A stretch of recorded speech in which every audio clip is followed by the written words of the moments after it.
വാഹന മോഡിഫിക്കേഷനിൽ സമഗ്രമാറ്റം പ്രതീക്ഷിച്ചവർക്ക് തൽക്കാലം സന്തോഷിക്കാൻ വക നൽകാത്ത ഗതാഗത കമ്മീഷണറുടെ റിപ്പോർട്ട്. മുൻകൂർ അനുമതിയില്ലാതെ വരുത്താവുന്ന 18 രൂപമാറ്റങ്ങൾ മാത്രം ഉൾപ്പെടുത്തിയാണ് റിപ്പോർട്ട് തയ്യാറാക്കിയത്.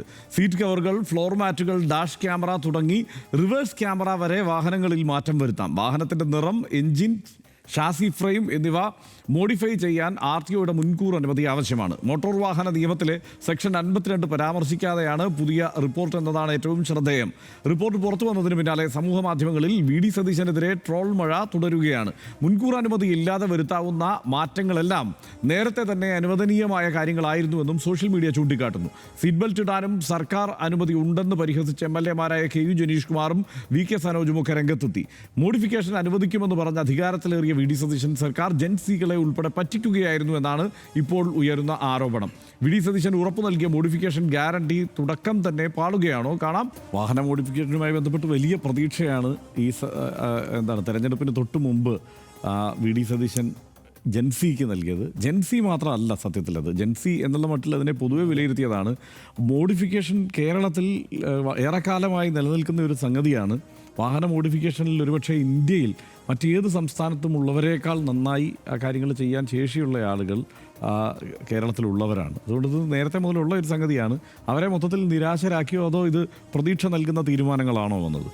ഇതിനകത്ത് പക്ഷേ അതായത് എന്തെങ്കിലും പ്രത്യേകിച്ച് എന്തെങ്കിലും വലിയ സംഭവം ഉണ്ടായി ഒരുപാട് ട്രോള് വരികയാണ്. എല്ലായിടത്തും ഒരുപാട് തമാശകളും ഈ പറഞ്ഞ പ്രതിപക്ഷത്ത് നിന്നുള്ള MLA-മാരും പ്രതിപക്ഷ നേതാക്കളും എല്ലാം ഈ പറയുന്ന ഇന്നത്തെ ധനകാര്യ ധവളപത്രത്തേക്കാൾ കൂടുതൽ ഫോക്കസ് ചെയ്തിരിക്കുന്ന മോഡിഫിക്കേഷനിൽ എല്ലാവരുടെയും ഫേസ്ബുക്ക് പേജ് നോക്കിയാൽ ഇത് കഴിഞ്ഞ തവണത്തെ MLA-മാരും പ്രധാനപ്പെട്ട CPM-ന്റെ നേതാക്കന്മാരും ചെറുപ്പക്കാരുള്ള നേതാക്കളൊക്കെ ആ ട്രോളാണ് ഇങ്ങനെ ഫേസ്ബുക്കിലൊക്കെ ഷെയർ ചെയ്തുകൊണ്ടിരിക്കുന്നത്. ഇതിനകത്ത് മുഖ്യമന്ത്രി എന്തെങ്കിലും തെറ്റ് ചെയ്തിട്ടുണ്ടെന്ന് വിചാരിക്കുന്ന ആളല്ല ഞാൻ. ഒന്ന്, അതിൻ്റെ വിശദാംശങ്ങളിലേക്ക് വരുന്നതിന് മുമ്പ് പക്ഷേ രണ്ടാമത്തെ ഒരു കാര്യം, ഇതിനകത്ത് ഇപ്പോൾ എന്താ സംഭവിക്കുക എന്നുള്ളൊരു കാര്യം ഞാൻ പ്രവചിച്ചാൽ, ഇതിപ്പോൾ കമ്മീഷണറുടെ റിപ്പോർട്ടാണല്ലോ, ഇത് അന്തിമമായിട്ടുള്ള തീരുമാനമല്ല.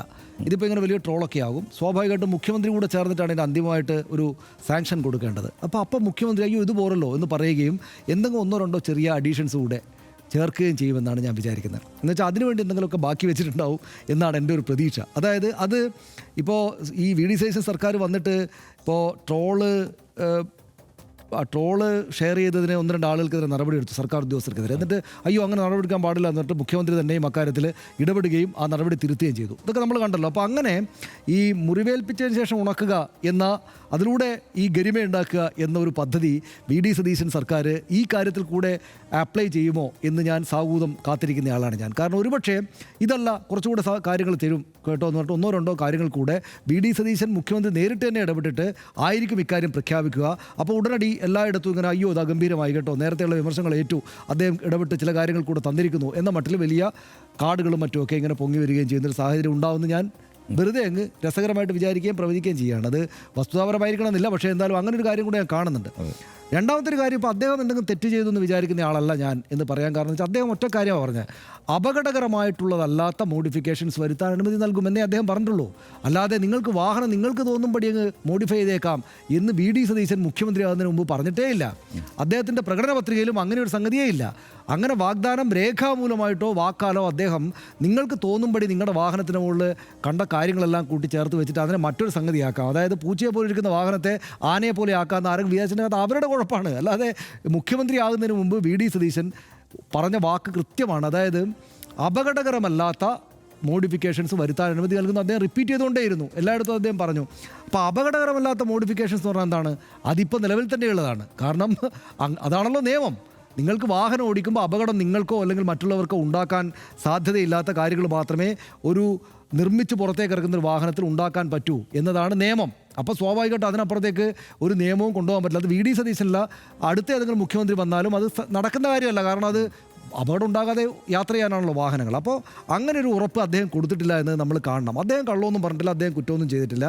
പക്ഷേ ഈ ജൻസി എന്നൊക്കെ നമ്മൾ പറയുന്ന ആളുകൾ, ഇവർക്ക് മനസ്സിലാക്കേണ്ടതൊരു കാര്യം, ഇങ്ങനെയാണ് ഈ ലോകം വർക്ക് ചെയ്യുന്നത് എന്ന് മനസ്സിലാക്കാനുള്ളൊരു പാഠമായിട്ട് നിങ്ങൾ ഇതിനെ എടുക്കണമെന്നാണ് നമ്മൾ ഈ ജൻസി എന്ന് പറയുന്ന, ഇനി അതല്ല പ്രായത്തിൽ അവരെക്കാൾ കൂടിയ ആളുകളാണെങ്കിലും ഇതേപ്പറ്റി പ്രതീക്ഷിച്ചുകൊണ്ടിരുന്ന ആളുകൾ മനസ്സിലാക്കേണ്ട ഒരു കാര്യം, നിങ്ങൾ മനസ്സിലാക്കേണ്ടത് ലോകം ഇങ്ങനെയാണ് വർക്ക് ചെയ്യുന്നത് എന്ന് വെച്ചാൽ രാഷ്ട്രീയക്കാർ ലോകത്തെ ഇങ്ങനെയാണ് വർക്ക് ചെയ്യിപ്പിക്കുന്നത്. അവർ ഈ സിസ്റ്റത്തിനകത്ത് നിന്ന് തന്നെയാണ് വർക്ക് ചെയ്യുന്നത്. അപ്പോൾ അതിനകത്ത് തെരഞ്ഞെടുപ്പൊക്കെ വരുമ്പോൾ അവർ ചില വാഗ്ദാനങ്ങൾ അങ്ങോട്ട് തരും. ആ വാഗ്ദാനങ്ങൾ പൂർണ്ണമായിട്ട് നിങ്ങൾക്ക് ചന്ദ്രനെ പിടിച്ചു തരാം, ആകാശത്തെ ചന്ദ്രനെ പിടിച്ചു തരാം, അല്ലെങ്കിൽ നക്ഷത്രങ്ങളെ പിടിച്ച് നിങ്ങളുടെ പോക്കറ്റിലിട്ട് തരാം എന്നൊക്കെ അവർ പറയും. പക്ഷേ അത് കാര്യത്തോടെ എടുക്കുമ്പോൾ നക്ഷത്രങ്ങളെ പിടിച്ച് നിങ്ങളുടെ മരത്തിലുള്ളൊരു മാങ്ങയല്ലോ നക്ഷത്രങ്ങളെ പിടിച്ച് പോക്കറ്റിലേക്ക് ഇട്ട് തരാൻ പറ്റില്ല, അത് സാധിക്കുന്ന കാര്യമല്ല എന്ന് അവർ നിങ്ങളോട് പറയും. ഞാൻ പറഞ്ഞത് നിങ്ങൾക്ക് സാധിക്കുന്നതാവുന്ന കാര്യങ്ങൾ നടപ്പാക്കി തരാം എന്നാണ് ഞാൻ പറഞ്ഞതെന്ന് വി.ഡി. സതീശന് ഇപ്പോഴും ഒഴിയാവുന്ന കാര്യം അവിടെയുണ്ട്. അദ്ദേഹം തെറ്റൊന്നും ചെയ്തിട്ടില്ല. പിന്നെ ഇവർ മനസ്സിലാക്കേണ്ട ഒരു കാര്യം, ഇത് കേട്ട് ഉടനെ പോയിട്ട് അയ്യോ പിണറായി വിജയനേക്കാൾ നല്ല മുഖ്യമന്ത്രി വി.ഡി. സതീശനായിരിക്കും എന്ന് പറഞ്ഞ് വോട്ടൊക്കെ ചെയ്തിട്ടുണ്ടെങ്കിൽ അവരിത് പഠിക്കണം. അതായത് അങ്ങനെ എളുപ്പത്തിൽ ചെയ്യാവുന്നൊരു കാര്യവും ഈ ലോകത്തില്ല. അത് ഒരു ഇവിടെ ഒരു സംവിധാനമുണ്ട്, ഒരു സിസ്റ്റമുണ്ട്, ഭരണവും അതിൻ്റെ കാര്യങ്ങളൊക്കെ ഉണ്ട്, വാഹനങ്ങൾക്ക് മോഡിഫൈ ചെയ്യാൻ വേണ്ടിയിട്ട് അതിനുള്ള നിയമങ്ങളൊക്കെ ഉണ്ട്. അല്ലാതെ ഇവർ വിചാരിക്കുന്നത് പോലെ ഒരാൾ വന്നാൽ ഉടനെ കയറിയിട്ട് നേരെ പ്രഖ്യാപിച്ചിട്ട് മാറ്റാവുന്ന കാര്യങ്ങളല്ല ഇതൊന്നും എന്ന് മനസ്സിലാക്കാൻ ഉതകുന്നത്. ഇപ്പം ഈ ജൻസികളെന്നൊക്കെ വിളിക്കുന്ന ആളുകൾക്ക് 5 വയസ്സ് കൂടുമല്ലോ അടുത്ത തവണ വരുമ്പോൾ. അപ്പോൾ ഇങ്ങനെയൊക്കെയാണ് ലോകത്തിൻ്റെ കാര്യങ്ങൾ മുന്നോട്ട് പോകുന്നത് എന്നവർ മനസ്സിലാക്കണം എന്ന് നമുക്ക് പറഞ്ഞു കൊടുക്കാവുന്ന ഒരു സന്ദർഭമായിട്ട് ഇതിനെ കാണാം. ഞാനീ പറയാൻ കാര്യം എന്താ വെച്ചാൽ, പിന്നെ എല്ലാവരും ഇത് കരുതിയിരിക്കുകയായിരുന്നു. ഇപ്പോൾ കഴിഞ്ഞ ദിവസം ഹർഷ പോലീസുകാരെ മർദ്ദിച്ചു ആക്രമണം നടത്തിയൊരു ചെറുപ്പക്കാരുടെ സംഘം ഉണ്ടല്ലോ. അപ്പോൾ അതിനകത്ത് അതിങ്ങനെ ആ വീഡിയോ ഇങ്ങനെ കണ്ടുകൊണ്ടിരിക്കും, എറണാകുളത്തെ മറ്റോ ആണല്ലോ. അപ്പോൾ ആ വീഡിയോ ഇങ്ങനെ കണ്ടുകൊണ്ടിരിക്കുമ്പോൾ ഇവർ വല്ലാത്ത തോതിൽ നിലവിട്ട് പെരുമാറാണ് ഈ ചെറുപ്പക്കാർ ആളുകളുടെ പോലീസിന് മുമ്പിൽ. അപ്പോൾ വീഡിയോ കണ്ടുകൊണ്ടിരിക്കും, അതിൻ്റെ ഓഡിയോ ട്രാക്കിൽ ഒരാൾ പറയാണ് മന്ത്രിസഭയിലെ ആളുകളെ ഇങ്ങോട്ട് വിളിക്ക് എന്നിട്ട് വിടാം പോലീസിനെന്ന്. മന്ത്രിസഭയിലെ ആളുകളെ ഇങ്ങോട്ട് വിളിക്കാൻ. അപ്പോൾ ഞാൻ പറയുന്നത് മദ്യപിച്ചിട്ടോ അല്ലെങ്കിൽ മയക്കുമരുന്ന് അടിച്ചിട്ടോ ഒക്കെ ആയിരിക്കും. പക്ഷേ ഇവർക്ക് ഈ പൊതു കാര്യങ്ങളെ പറ്റിയുള്ള ധാരണ ഒന്നുകൂടെ ഒന്ന് മെച്ചപ്പെടുത്താനുള്ളൊരു അവസരമായിട്ട് അവർ കാണണം. വാഹനം അങ്ങനെ ഓടിക്കാൻ ആളുകൾക്ക് അങ്ങോട്ടും ഇങ്ങോട്ടും പോകാനുള്ള വാഹനങ്ങൾ ഇങ്ങനെ അല്ലാത്ത തോതിൽ മോഡിഫിക്കേഷൻ വരുത്താൻ ഇനിയിപ്പോൾ പ്രധാനമന്ത്രി നരേന്ദ്രമോദി വിചാരിച്ചാൽ എളുപ്പമല്ല. കാരണം അത് സിസ്റ്റത്തിനകത്തൂടെയാണ് പോകുന്നത് എന്ന് മനസ്സിലാക്കണം. രണ്ടാമത്തെ ഞാൻ നേരത്തെ പറയാതെ വിട്ട ഈ നമ്മുടെ ധനകാര്യ ധവളപത്രത്തുമായി ബന്ധപ്പെട്ടൊരു കാര്യമാണ്. അതായത് ഈ ധവളപത്രത്തിൽ നമ്മൾ എ കെ ആന്റണിയുടെ കാലം തൊട്ട് കാണുന്നതാണ്, ഇവിടെ ആകപ്പാടെ പ്രശ്നമാണ്, മുണ്ട് മുറുക്കി കൊടുക്കണം, കടമാണ് ഭയങ്കരമായിട്ട് എന്നൊക്കെ. ഈ നാട്ടിൽ ആകപ്പാടെ, ഹർഷൻ നേരത്തെ വിശദമായിട്ട് പറഞ്ഞു, ഈ നാട്ടിൽ ആകപ്പാടെ കടമാണ് എന്ന് പറഞ്ഞിട്ട് നമ്മൾ മുകളിലേക്കല്ലാതെ ഇപ്പോൾ നമ്മൾ ഈ വി.ഡി. സതീശൻ മുഖ്യമന്ത്രിയാകാനും UDF ജയിക്കാനും കാരണമായ ഏറ്റവും പ്രധാനപ്പെട്ട കാര്യങ്ങളിലൊന്നായിട്ടാണ് പലരും ഈ വാഹന മോഡിഫിക്കേഷൻ വാഗ്ദാനത്തെ കാണുന്നത്. എന്നുവെച്ചാൽ എല്ലാവർക്കും വാഹനമുണ്ട്, ബൈക്കുണ്ട്, കാറുണ്ട്, ഇതൊക്കെ മോഡിഫൈ ചെയ്യാൻ മാത്രം സാധനങ്ങൾ വാങ്ങാനൊക്കെയുള്ള കാശുമുണ്ട് ഈ ചെറുപ്പക്കാരെല്ലാം കൈവശം. എന്ന് വെച്ചാൽ അത്യാവശ്യം തരക്കേടില്ലാത്തൊരു സംസ്ഥാനമാണ് ഇത് എന്നതിൻ്റെ ചിത്രമല്ലേ നമ്മുടെ മുമ്പിൽ ലഭിക്കുന്നത്. കാരണം അവർക്ക് തീരുമാനമെടുത്ത് ഈ ഒരൊറ്റ വാഗ്ദാനത്തിൻ്റെ മേലിൽ വലിയ തോതിൽ വോട്ട് മറിയാൻ മാത്രം വാഹനങ്ങളും അത് മോഡിഫൈ ചെയ്യാനാവശ്യമായിട്ടുള്ള സാമ്പത്തിക സ്ഥിതിയുള്ള ചെറുപ്പക്കാരാണ് ഈ നാട്ടിലുള്ളത് എന്നല്ലേ നമ്മൾ കാണുന്നത്. ഇപ്പോൾ മോഡിഫിക്കേഷൻ വേണ്ട രീതിയിലാകാത്തത് കൊണ്ട് അയ്യോ കാശും സാധനങ്ങളൊക്കെ വാങ്ങിച്ചിരിക്കുന്ന ആളുകൾ ആകെപ്പാടെ പ്രയാസത്തിലായിരിക്കുന്നു എന്ന കരച്ചിലൂടെ നമ്മൾ സോഷ്യൽ മീഡിയയിൽ ഈ കുട്ടികളുടെ ഭാഗത്ത് നിന്ന് കേൾക്കുകയാണ്. അപ്പോൾ എന്താ അതിൻ്റെ കാര്യം? ഇവർ ഒരു ഭാഗത്ത് പറയുന്നു സാമ്പത്തികമായിട്ട് കടമാണ്, ഈ സംസ്ഥാനം ആകപ്പാടെ എല്ലാ കാലത്തും കുഴപ്പത്തിലാണ്. എ കെ ആന്റണിയുടെ കാലം തൊട്ട് പറയുന്നതെന്ന് ഓർക്കണം, സംസ്ഥാനം മുകളിലേക്കല്ലാതെ താഴോട്ട് പോയിട്ടില്ല.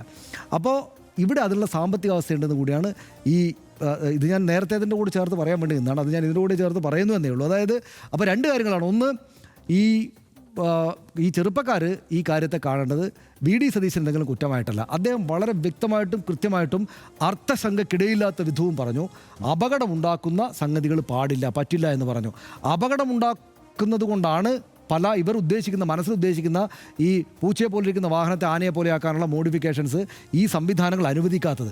സ്വാഭാവികമായിട്ടും അത് പറ്റില്ല. ചെറിയ ഒരു സീറ്റിൻ്റെ മുകളിൽ ഇടുക, പിന്നെ വളവിൽ തിരിക്കാം എന്നുള്ള പോലുള്ള മോഡിഫിക്കേഷൻ തരാം, പിന്നെ ഹോൺ അടിക്കാൻ 2 തവണ. ഇത്തരം മോഡിഫിക്കേഷൻ കൊണ്ട് നിങ്ങൾ തൃപ്തിപ്പെടുക. ഇങ്ങനെയാണ് ലോകം വർക്ക് ചെയ്യുന്നതെന്ന് മനസ്സിലാക്കുക, അത്രയേ ഉള്ളൂ.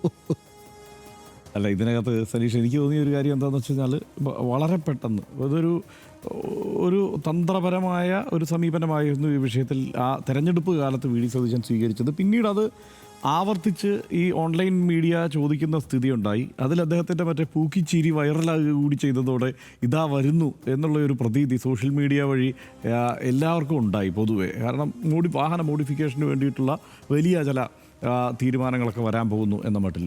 പക്ഷേ അതിനകത്ത് പ്രായോഗികമായി ഒട്ടേറെ ബുദ്ധിമുട്ടുണ്ട് എന്നുള്ളത് ആ ഘട്ടത്തിൽ തന്നെ ഇതിനെ സാമാന്യ ധാരണയുള്ള മുഴുവൻ ആളുകളും പറഞ്ഞിരുന്നതാണ്. ഇതിനിപ്പോൾ സനീഷ് പറഞ്ഞില്ലേ എന്തെങ്കിലും 1-2 കൂടി കൂട്ടിച്ചേർക്കാൻ പോകുന്നു. ഈ പറയുന്ന ജെൻസി ഈ വാഹന മോഡിഫിക്കേഷൻ ആഗ്രഹിക്കുന്നവർ പറയുന്ന ഒരു കാര്യവും കൂട്ടിച്ചേർക്കാൻ പറ്റില്ല. കാരണം നിലവിലുള്ള നിയമം വെച്ചിട്ട് വേറെ പ്രത്യേകിച്ചൊന്നും കൂട്ടിച്ചേർക്കാൻ പറ്റില്ല. അതിൻ്റെ പരമാവധിയാണ് ഇപ്പോൾ ഈ മോട്ടോർ വാഹന വകുപ്പ് മുന്നോട്ട് വെച്ചിരിക്കുന്നത്. ഇങ്ങനെ സതീശന് പറയാതെ നിങ്ങൾക്ക് ഹാൻഡിൽ മറ്റേ എന്താണ് ടിബറ്റൻ കൊടി വെക്കാം എന്നൊക്കെ പറഞ്ഞൂടെ? അതൊക്കെ വേണമെങ്കിൽ പറയാം. ഇതിനകത്തൊരു കാര്യം എന്താണെന്ന് വെച്ച് കഴിഞ്ഞാൽ ഈ LPG CNG കിറ്റ് വെക്കുന്ന കാര്യം, അതുപോലെ ചില വാഹനങ്ങൾ ഇലക്ട്രിക് ആക്കി മാറ്റുന്നത് അടക്കമുള്ള കാര്യങ്ങൾ, ഷാസി ഫ്രെയിം മാറ്റുന്നത്, ഇതൊക്കെ നേരത്തെയുള്ള കാര്യങ്ങൾ തന്നെയാണ്. പിന്നെ ബോഡി സ്റ്റിക്കറുകൾ നേരത്തെ ഉള്ളതാണ്. ആൻഡ്രോയിഡ് ഇൻഫോർടൈൻമെൻറ്റ് സിസ്റ്റം അത് നേരത്തെ ഉള്ളതാണ്. അതുപോലെ നോക്കിയാൽ chrome garnish, dash camera, door visor, floor mat, GPS tracker, mud flap, parking sensor, reverse camera, roof carrier, seat cover, steering wheel cover, tyre pressure monitoring system, ഇതെല്ലാം നേരത്തെ ഉള്ള കാര്യങ്ങളാണ്, നേരത്തെ നടപ്പാക്കിക്കൊണ്ടിരിക്കുന്നതാണ്. ഇതൊന്നും ആരും കൈ കാണിച്ച് നിർത്തി പെറ്റി അല്ലെങ്കിൽ ഫൈൻ അടിക്കുന്ന പ്രശ്നമേ അല്ല. ഇതൊക്കെയാണ് ഈ 18 കാര്യങ്ങളിൽ പെട്ടിരിക്കുന്ന ചില കാര്യങ്ങൾ. പിന്നെ അതിന് അപ്പുറത്ത് പറയാവുന്ന ചില കാര്യങ്ങൾ എന്താണെന്ന് വെച്ച് കഴിഞ്ഞാൽ ഈ അധിക സ്പീക്കറുകൾ വെക്കാം എന്നുള്ളതാണ്. ഈ അധിക സ്പീക്കറുകൾ എന്നുള്ളത് നമ്മളിപ്പോൾ ചില കാറുകളിലൊക്കെ കുറച്ചൊക്കെ വെക്കാം. പക്ഷേ ഈ ചെകിട്ടടപ്പിക്കുന്നത് പോലെ ശബ്ദം വെച്ചിട്ട് ബസ്സുകൾ, ഈ ആവേശത്തോടെ ഈ ബസ്സുകൾ നിരത്തുന്നുണ്ടല്ലോ, കൊമ്പൻ അങ്ങനെ ഇങ്ങനെയൊക്കെ പറഞ്ഞ് പല പേരുകളിൽ, ചില ചെകുത്താൻ എന്ന ഡ്രാക്കുള എന്നൊക്കെ പറഞ്ഞിട്ട് പല ബസ്സുകൾ റോട്ടിൽ കാണാം. ഈ ബസ്സുകളിലെ കാതടപ്പിക്കുന്ന ശബ്ദ സംവിധാനമാണ് ജെൻസി ആഗ്രഹിക്കുന്നത്, ഈ വാഹന മോഡിഫിക്കേഷൻ ലോകത്തുള്ള പലരും ആഗ്രഹിക്കുന്നത്. അത് അനുവദിച്ചു കൊടുക്കാൻ പോകുന്നില്ല. ഇനി ആംബിയൻറ്റ് ലൈറ്റിങ്ങിൻ്റെ കാര്യം എടുത്തു കഴിഞ്ഞ് കഴിഞ്ഞാൽ അത് വലിയ വർണ്ണപ്രഭയോടെയുള്ള സംഗതി ലൈറ്റിംഗ് ഒന്നും അനുവദിക്കാൻ പോകുന്നില്ല. അത് അംഗീകരിക്കില്ല. ആ കാര്യത്തിൽ അത് നിയമപരമായി അത് നിലനിൽക്കുന്നില്ല. അത് മാത്രമല്ല, അത് കോടതിയിൽ ചെന്ന് കഴിയുമ്പോഴത്തേക്ക് ഇത് എന്തായാലും കോടതിയിലെത്തും. കോടതിയിൽ ചെന്ന് കഴിഞ്ഞ് കഴിഞ്ഞാൽ അത് നിൽക്കാൻ പോകുന്നില്ല. വലിയ ഫ്ലാഷ് ലൈറ്റുകൾ, ഈ ഡിസ്കോ ലൈറ്റുകളും ഫ്ലാഷ് ലൈറ്റുകളൊക്കെയാണ് ഇവരാഗ്രഹിക്കുന്നത്. നടക്കില്ല. അത് കോടതിയിൽ ചെന്ന് കഴിഞ്ഞ് കഴിഞ്ഞാൽ എടുത്ത് തള്ളിക്കളയും. കാരണം കോടതിക്ക് ഈ കാര്യത്തിൽ നേരത്തെ തന്നെ കർശനമായ നിലപാടുണ്ട്. സുപ്രീം കോടതിക്ക് കേരള ഹൈക്കോടതി ഇതേക്കുറിച്ച് കൃത്യമായി പറഞ്ഞിട്ടുള്ളതാണ്. ഇവിടെ ഇപ്പോൾ സൺഫിലിമിൻ്റെ കാര്യം പറഞ്ഞു. കഴിഞ്ഞ മന്ത്രി KP ഗണേഷ് കുമാർ അധികാരത്തിലെത്തി കഴിഞ്ഞപ്പോൾ സൺഫിലിം ഒട്ടിക്കാമെന്ന് പറഞ്ഞു. അതിനുശേഷം ഈ RTOമാരും അല്ലെങ്കിൽ ഈ കേരളത്തിലെ ഉദ്യോഗസ്ഥർ സൺഫിലിം കേരളത്തിൽ പിടിച്ചിട്ടില്ല. പക്ഷേ എന്താ സംഭവിച്ചതെന്നറിയാമോ? കേരളത്തിൽ ഇത് ഒട്ടിച്ചിട്ട് തമിഴ്നാട്ടിലേക്ക് ചെന്ന് കഴിയുമ്പോൾ അവിടെ പിടിച്ച് ചേർത്തും വലിച്ചു കീറും. ഇതാണ് അവസ്ഥ. അപ്പോൾ അതുകൊണ്ട് അത് അന്ന് മന്ത്രിയുടെ ഒരു നിർദ്ദേശം അനുസരിച്ച് തൽക്കാലം ഉദ്യോഗസ്ഥർ അടങ്ങിയിരുന്നേ ഉള്ളൂ. ഇവിടെയും അത് നിലനിൽക്കത്തക്കതല്ല. ടിൻറ്റഡ് ഗ്ലാസ് ഉപയോഗിക്കാം. ഇപ്പോൾ വാഹന കമ്പനി ഇറക്കുമ്പോൾ തന്നെ ടിൻറ്റഡ് ഗ്ലാസ്സായി ഇറക്കുന്നതെങ്കിൽ അതുപയോഗിച്ച് നടക്കാമെന്നുള്ളത് ഒഴിച്ചാൽ ഈ പറഞ്ഞ പരിപാടി, ഫിലിം ഒട്ടിക്കുന്ന പരിപാടിയൊന്നും ഈ നിലവിലെ നിയമം അനുസരിച്ച് നടക്കില്ല എന്നുള്ളതാണ് അതിൻ്റെ പ്രശ്നം. അതുപോലെ ഇത് ഞാൻ നേരത്തെ പറഞ്ഞതുപോലെ ഇത് വന്ന ഉടനെ കോടതിയിലേക്ക് ആളുകൾ ചെല്ലും. കോടതി ഇതിനെ അപ്പം തന്നെ എടുത്ത് കളയും. യഥാർത്ഥത്തിൽ ഇവർ ആഗ്രഹിക്കുന്നത് എന്താണ്? ചെറുപ്പക്കാർ ആഗ്രഹിക്കുന്നത് എന്താണ്? ഇപ്പോൾ ബൈക്കിൻ്റെയും കാറിൻ്റെയൊക്കെ സൈലൻസർ മാറ്റുക, വലിയ ശബ്ദം ഉണ്ടാക്കുന്ന ഹോണുകൾ വയ്ക്കുക, എക്സോസ്റ്റ് മാറ്റി വയ്ക്കുക, ഈ മഡ്ഗാർഡ് ഊരിക്കളയുക, വലിയ ടയർ, വലിയ ഹെവി സൈസ് ടയറുകൾ ഇടുക. ഈ ബസ്സിൻ്റെയൊക്കെ ആണെങ്കിലും ഈ ബസ്സിലെ കാറ് നമ്മൾ കഴിഞ്ഞ ദിവസം കണ്ടില്ലേ, വലിയ വാർത്തയായിരുന്നു, തീ തുപ്പുന്ന കാർ ഇറക്കുക. ഇതൊക്കെയാണ് ആഗ്രഹം. ഇത് നടക്കാൻ പോകുന്നില്ല.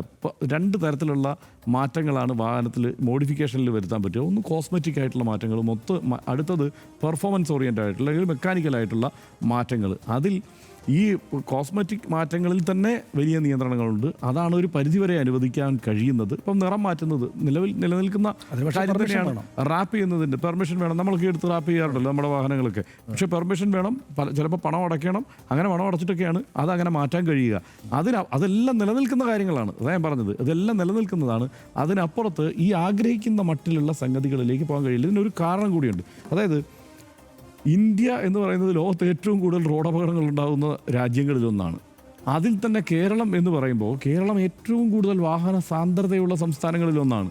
ഇവിടെ നിസ്സാരമായിട്ട് ഈ കാര്യങ്ങളെ കാണാൻ കോടതിക്ക് കഴിയില്ല. പിന്നെ മറ്റൊന്ന്, ഇത്രയും വാഹന സാന്ദ്രതയുള്ളപ്പോഴും താരതമ്യേന ഒരു സിവിക് സെൻസോടെ ഈ റോഡിലെ വാഹനങ്ങളെ കൈകാര്യം ചെയ്യുന്നതിൽ ഒരു മെച്ചപ്പെട്ട സമീപനമുള്ള സംസ്ഥാനം കൂടിയാണ് കേരളം. അതിനെ കൂടുതൽ വഷളാക്കാൻ പോകുന്ന ഒരു സാഹചര്യത്തിലേക്ക് കാര്യങ്ങൾ എത്തിച്ചേരാൻ പാടില്ല. ഇപ്പം നമുക്കിപ്പോൾ ട്രാക്കിൽ ഇറക്കുന്ന, ഇപ്പം നമ്മൾക്ക് അവിടെയൊക്കെ ഞങ്ങളുടെ നാട്ടിലൊക്കെ ഈ ഓഫ് റോഡിന് വേണ്ടിയിട്ട് ഓഫ് റോഡിൽ ഓടിക്കാൻ വേണ്ടി വണ്ടികൾ കൊണ്ടുവരുന്നവരുണ്ട്. 2 തരക്കാരെയാണ് നമ്മൾ കണ്ടിട്ടുള്ളത്. ഒന്നെന്താണ്, ഈ എല്ലാ തരത്തിലുള്ള മോഡിഫിക്കേഷനോടെ റൂട്ടിലൂടെ വണ്ടി ഓടിച്ചു വരുന്നവരുണ്ട്, നിയമവിരുദ്ധമാണത്. വേറെ ചിലരുണ്ട് വളരെ സീരിയസ് ആയി ഇതിനെ കാണുന്നവർ. അവരെങ്ങനെയാണ് ഈ ടയറുകളും മറ്റ് സംഗതികളും ഒക്കെ ഈ വാഹനത്തിനകത്ത് എടുത്തിട്ട് കെട്ടിവെച്ച് അവിടെ വന്നിട്ട് ഈ പൊതുനിരത്തിലല്ലാതെ ഈ ഓഫ് റോഡ് ട്രാക്കിൽ എത്തിക്കഴിയുമ്പോൾ മാത്രം ആ ടയറൊക്കെ എടുത്തിട്ട് അവിടെ ആ പണിയൊക്കെ ഒപ്പിക്കുന്ന കാര്യങ്ങൾ അങ്ങനെ ചെയ്യാം. അങ്ങനെ ഒരു സാഹചര്യം ഇവിടെ നിലനിൽക്കുന്നുണ്ട്. ഇതിനെയെല്ലാം മോഡിഫൈ ചെയ്ത് ട്രാക്കിൽ കൊണ്ടുപോയി ഓടിക്കാവുന്ന, ഞാനിപ്പോൾ കോട്ടയത്ത് പാമ്പാടിക്ക് അടുത്തൊരു ട്രാക്കുണ്ട്, ഓഫ് റോഡ് ട്രാക്ക്. അപ്പോൾ അവിടെ ഒന്ന് പോകണം തന്നെ ആഗ്രഹിക്കുന്ന ആളാണ് ഞാൻ. കാരണം എന്താ വെച്ച് കഴിഞ്ഞാൽ അവിടുത്തെ പെർഫോമൻസ് ഇങ്ങനെ നമ്മൾ പലപ്പോഴും റീൽസായിട്ടൊക്കെ കണ്ടിട്ട് ഒരു ഹരം കയറിയിട്ട് അവിടെ പോയി കാണണമെന്ന് തന്നെ ഞാൻ വിചാരിച്ചതാണ്. അപ്പോൾ പറ്റിയാൽ അവിടെ എന്തെങ്കിലും ഒരു വണ്ടി എടുത്ത് ഓടിക്കണം എന്ന് തന്നെ മനസ്സിൽ വിചാരിച്ച ഒരാളാണ്. അപ്പോൾ ഇവിടെ അങ്ങനെ നടക്കുന്നുണ്ട്. ആ ആഗ്രഹമുള്ളവർക്ക് അത് നടത്താവുന്ന ഒരു സാഹചര്യമുണ്ട്. പക്ഷേ റോഡിലിറക്കാനല്ല ഇതൊന്നും. ആ കാര്യത്തിൽ സംശയമില്ല. മാത്രമല്ല ഇത് അത്തരത്തിൽ മാറ്റം വരുത്തിയാൽ അത് ആളുകളുടെ ജീവന് ഭീഷണിയാവുന്ന തരത്തിലാകുമെന്നുള്ള വിലയിരുത്തൽ കോടതിക്കുണ്ട്. അതിലൊരു മാറ്റം തൽക്കാലം ഉണ്ടാകാൻ പോകുന്നില്ല. നിയമം മറികടന്നിട്ടുള്ള ഒരു പരിപാടിയെക്കുറിച്ച് നമ്മൾ തൽക്കാലം ആലോചിക്കുകയും വേണ്ട. കാരണം നമ്മൾ ഇപ്പോൾ എയർ ഹോൺ, പണ്ട് വ്യാപകമായി എയർ ഹോൺ ഉണ്ടായിരുന്നു. ഈ ബസ്സുകളൊക്കെ വല്ലാതെ എയർ ഹോൺ അടിച്ച് നമ്മളെ കുഴപ്പത്തിലാക്കുകയായിരുന്നു, മുമ്പിൽ പോകുന്ന വാഹനങ്ങളെല്ലാം. ഇപ്പോൾ കുറേശ്ശേ അത് തിരിച്ചു വന്നിട്ടുണ്ട്, അത് വേറെ കാര്യം. പക്ഷേ അത് അംഗീകരിക്കാൻ കഴിയുന്ന ഒരു സംഗതി അല്ല. ഒരു ആധുനിക സമൂഹത്തിന് സമ്മതിക്കാൻ കഴിയുന്ന പരിപാടിയല്ല അത്തരത്തിൽ ഹോൺ മുഴക്കിക്കൊണ്ടുള്ള പോക്കൊക്കെ. റോഡിൽ പെർഫോമൻസ് കൂട്ടി വെച്ചിട്ടുള്ള ഈ എന്താണ് ഈ സ്റ്റോക്ക് കണ്ടീഷനിൽ വരുന്ന വാഹനങ്ങൾക്കപ്പുറത്ത് ഏതെങ്കിലും തരത്തിൽ അധികം ട്യൂൺ ചെയ്ത വാഹനങ്ങൾ റോഡിൽ ഇറക്കിയാൽ അതുകൊണ്ടുണ്ടാകാവുന്ന വേറെ കുറേ പ്രശ്നങ്ങൾ വേറെ ബാക്കിയാണ്. വാഹനം മോഡിഫൈ ചെയ്യുന്നത് തന്നെയാണ് വ്യക്തിപരമായി എനിക്കിഷ്ടമുള്ള കാര്യം. വളരെ നല്ല കളർഫുള്ളായിട്ടുള്ള വണ്ടികൾ കൊണ്ടു നടക്കുക എന്നുള്ളതും ഗംഭീരമായ കാര്യമായി കരുതുന്നു. പക്ഷേ നമ്മൾ സഹജീവികളെക്കുറിച്ച് കൂടി ആലോചിക്കണമല്ലോ. നമ്മുടെ റോഡിൻ്റെ സ്ഥിതി, ഇവിടെ വാഹന സാന്ദ്രത, മറ്റു കാര്യങ്ങളെല്ലാം ആലോചിക്കണം. വാഹനങ്ങളുടെ ഘടനയിലും എഞ്ചിനിലും വരുത്തുന്ന മാറ്റങ്ങളെ നിയന്ത്രിക്കുന്നത് കേന്ദ്ര നിയമമായ മോട്ടോർ വെഹിക്കിൾ ആക്റ്റാണ്. പാർലമെൻറ്റ് പാസാക്കിയ ഈ നിയമത്തിൽ വലിയ ഭേദഗതികൾ വരുത്താൻ സംസ്ഥാന സർക്കാരുകൾക്ക് പരിമിതമായ അധികാരങ്ങളേ ഉള്ളൂ. വാഹനങ്ങളിലെ സുരക്ഷാ സാങ്കേതിക മാനദണ്ഡങ്ങളിൽ മാറ്റം വരുത്തുന്നത് അപകടങ്ങൾക്ക് കാരണമാകുമെന്നതിനാൽ ഇത്തരം മോഡിഫിക്കേഷനുകൾ നിയമവിരുദ്ധമാണെന്ന് സുപ്രീം കോടതിയും മുമ്പ് വ്യക്തമാക്കിയിട്ടുള്ള കാര്യമാണ്. ഇതെല്ലാം അറിഞ്ഞുകൊണ്ട് തന്നെയാണ് വാഹനങ്ങളിൽ മോഡിഫിക്കേഷൻ അനുവദിക്കുമെന്ന് വി ഡി സതീശൻ പ്രഖ്യാപിച്ചത്. കൂടാതെ മോഡിഫിക്കേഷൻ അനുവദിക്കുമെന്നത് UDF-ന്റെ പ്രകടന പത്രികയിൽ പോലും ഉൾപ്പെടുത്തിയിരുന്നു. ഗതാഗത കമ്മീഷണറുടെ റിപ്പോർട്ട് കൂടി കണ്ടതോടെ വൻ വിമർശനമാണ് ഇക്കാര്യത്തിൽ സർക്കാർ നേരിടുന്നത്. സാമൂഹ്യ മാധ്യമങ്ങളിലെ ട്രോൾ മഴ ഇപ്പോഴും അവസാനിച്ചിട്ടില്ല. ഇത്രയും കാലം മോഡിഫൈ ചെയ്ത വാഹനങ്ങളാണോ തങ്ങൾ ഓടിച്ചിരുന്നത് എന്നുവരെ ജനങ്ങൾ ചോദിക്കാൻ തുടങ്ങി. ഫ്ലോർ മാറ്റുകളും ഈ റെയിൻ ഗാർഡുകളും മഡ് ഫ്ലാപ്പുകളും ഇല്ലാത്ത വാഹനങ്ങൾ ഇപ്പോൾ കേരളത്തിലുണ്ടോ എന്ന് പോലും സംശയമാണ്. എന്തുതന്നെ ആയാലും ഗതാഗത കമ്മീഷണറുടെ റിപ്പോർട്ടിന്മേൽ എന്ത് തീരുമാനമാകും മുഖ്യമന്ത്രി വി ഡി സതീശനും ഗതാഗത മന്ത്രി CP ജോണും സ്വീകരിക്കുന്നത് എന്ന് കാത്തിരുന്ന് കാണാം.